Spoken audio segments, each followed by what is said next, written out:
How to turn off shuffle play on Spotify. Hello everybody, welcome back to the channel. Today I'll guide you on how you can turn off shuffle play on Spotify app.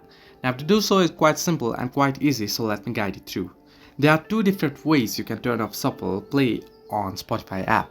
The first is if you open up the Spotify app here, and if you are playing a certain song, if you tap on it and head into the song profile here, at the bottom left corner of your screen you can find the two crossed arrow icon.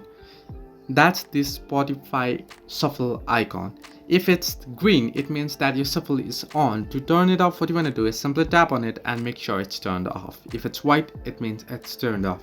So to enable it, you can tap on it and it'll turn green. The arrows will turn green, and if you tap on it to disable it, it'll turn white. So this way you can disable it. Or the other way to disable it is, what you can do is simply head into the album that you are playing, and here on the album you can see the little same arrow icon beside the green play icon at the middle of the screen on the right hand side. If it's enabled, it's same here, it will turn green. So to enable it, simply tap on it and it will be disabled. So this way you can turn off shuffle play on Spotify app. Hope this helped you. Do like and subscribe, and do not forget to leave a comment down below if you have any further issues.